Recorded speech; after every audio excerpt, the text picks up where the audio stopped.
everybody, it's Alicia, your Afro Tamer, and thank you guys so much for coming back to my channel. If this is your first time meeting me, again, my name is Alicia. I'm a licensed cosmetologist in Orlando, Florida, who specializes in locks, and this is my YouTube channel. So today we're going to be accomplishing this fishbone ponytail, and I'm going to show you exactly how I did it from start to finish. Step one is analyzing my client's locks. Upon analyzing, I can see that she did have a lot of lint, so I'm going to go ahead and remove that with my finger before we go in with the shampoo. Cotton has to be removed from locks as soon as you see them. If they sit in and settle into the locks, they will begin to expand, they will stick there, and they will become weft within the lock and be extremely difficult to remove. Speaking of lint, let me just address this rumor really quick and listen to me closely. Coloring your locks does not remove the lint. It is going to reappear. Cotton is water soluble, so putting color on it, yes, it will absorb it, but it also rinses out extremely easily. So that's just a waste of time. Moving along, a shampoo service is an important step in a lock service because I feel like it sets the tone. When deciding what type of shampoo you want to provide to your clients, a few things need to be taken into consideration. The product that you're using, the benefit of that product, the feeling the client is going to receive, and what are you willing to invest in a quality shampoo and conditioner.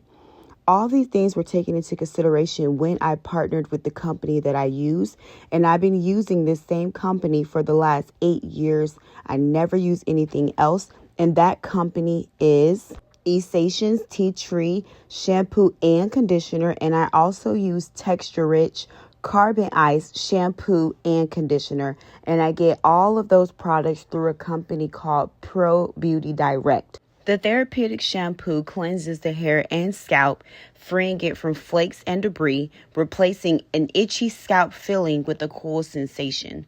And then once I'm done with that shampoo, I do also utilize another shampoo, and then I follow it up with a matching conditioner.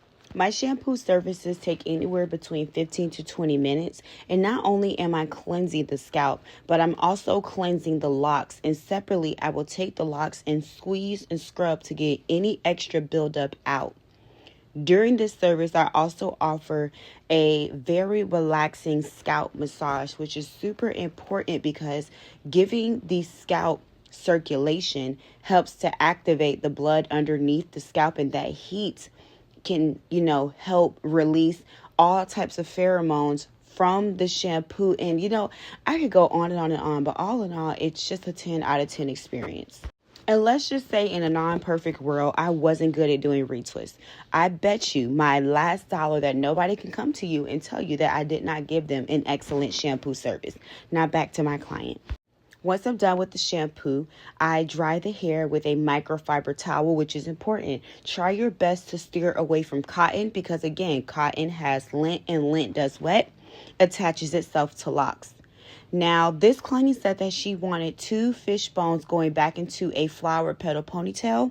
So before I do any type of style that causes me to split the locks in the middle, I'm going to go in and count them row by row to make sure that each ponytail is getting the same amount of locks, because nothing is more frustrating than thinking you have an even outline and then you get done with the style and realize that one half of the style is bigger than the other. And now you have to start over, which adds more time to the service unnecessarily when it could have just been fixed from the get-go if you just take this extra step to count the locks. Because we're going to be doing 2 braids, that means I'm not going to be working with the entire head at the same time. So once I have the ponytail secured, I'm going to tie up one half of her head and then wrap that in the towel that I dried her locks with. And I promise you guys, wrapping the locks with these towels is going to soak up all the moisture. Well, the excess moisture. Her hair will still be damp, but it won't be dripping. And you'll see that because once I'm done, I'm going to shake the locks so you can see just how much water that towel soaked up while I was working on the right side of her head.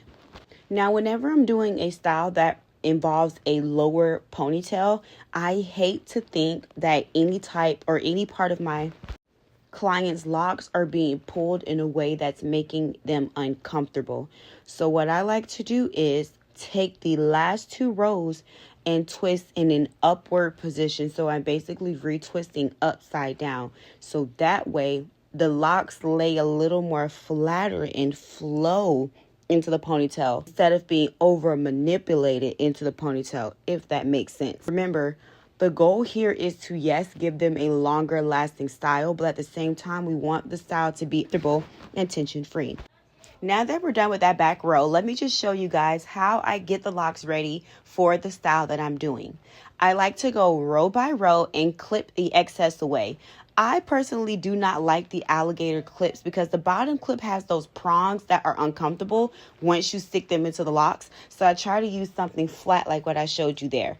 This particular row has 7 locks, so I'm going to be retwisting them in towards each other like you see my finger doing here, and that odd lock out is going to be retwisted regular in a downward position.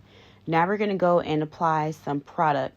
Please stop scooping the product with your finger and applying it directly to your client's scalp. Why? Because all you're doing is pressing that into the hair follicles and causing them to be clogged, which is helping to slow down the process of their hair growing thicker if their scalp is able to produce that.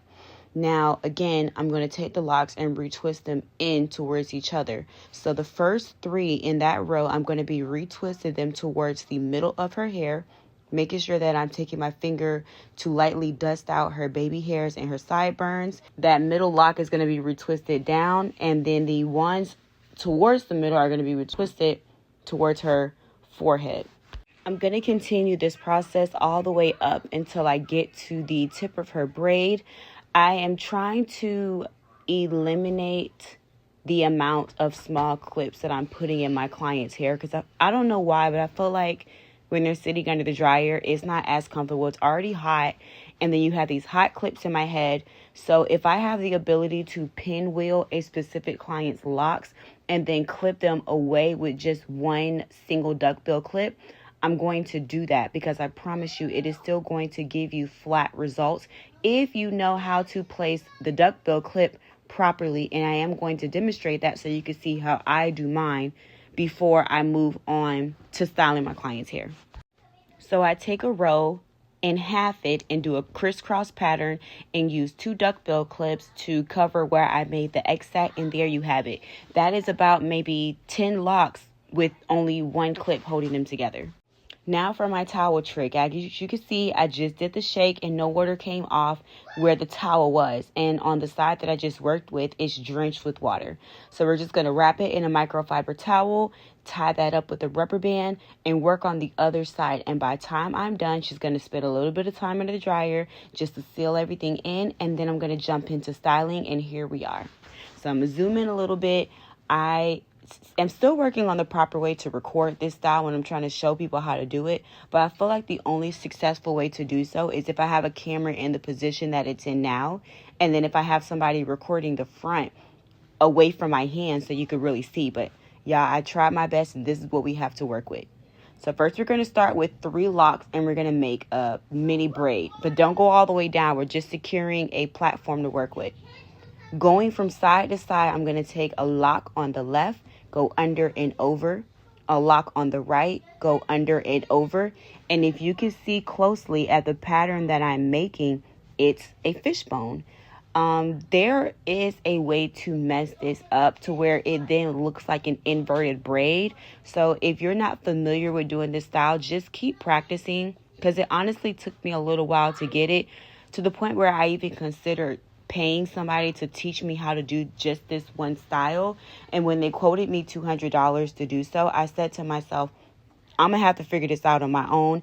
And after practicing at least maybe 4 to 5 times, I eventually got it, and now I'm showing it to you. So again, make sure you're taking your time and be intentional with which locks you are picking up, because once you settle them in, there is no way to undo what you've already done unless you're willing to undo the entire braid and start completely over. So that's why I'm going really slow, so you guys can see this is not something that even I rush, and I know what I'm. So again, you're picking up a lock from each opposite side and going under and over. I do want to add that you want to make sure that you have a firm grip on the locks that's in your hand. That is not me saying to pull your client's hair tight, but you want to have a firm grip so that they do not come loose. Eventually, my hand starts to hurt. So as you can see here, I'm literally just pinching where the locks cross over together. And that is still giving me the hold and security that I need. And I'm just speeding this up so you can eventually see what it's going to come into.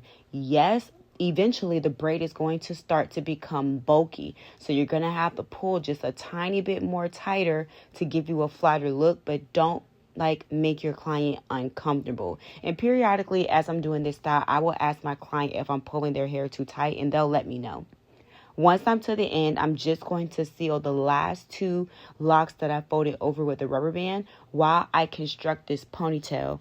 And honestly, this is where I struggled the most, because I'm like, how am I going to get this in here? Because after doing the fishbone, we lost so much length. So I'm going to go in with a extra large ponytail holder or lock holder or scrunchie or whatever you want to use. Just don't use a rubber band because it is going to pop.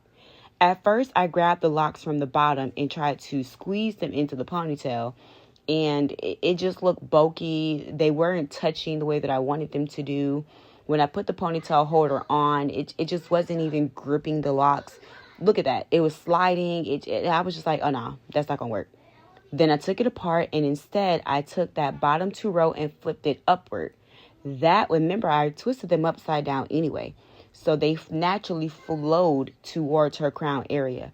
Now I'm going to take the 2 fishtail bones and put those into a ponytail and then fold those locks over. Look at that. Much more neater, a little more firmer, but not too tight that I'm hurting or pulling her hair in an uncomfortable position. She did ask for a petal bun. So whatever locks I had left, that's what I turned into a bun. Was it thick? No, but she liked it. Now we're going to go in and hydrate and moisturize. I'm going to hydrate her hair with my lock mist, which contains aloe juice and lemongrass oil and a few more essentials. And then I'm going to go in with my scalp juice, which is my oil blend that's infused with rosemary. I do sell it infused with lavender and lemon slices, but this is what I had on hand. So after I oil her scalp, I put a little bit on my palm and then just massage the edges where the oil does not reach, and then her lock sits up so it's nice, shiny, and just moisturized. And y'all cannot tell me that doesn't look cute. Like, I'm rewatching it and I really did that. Anyway, thank you guys for watching. Please subscribe to my YouTube channel if you haven't already, or check out my other social media accounts, and I see you guys during the next video. Bye.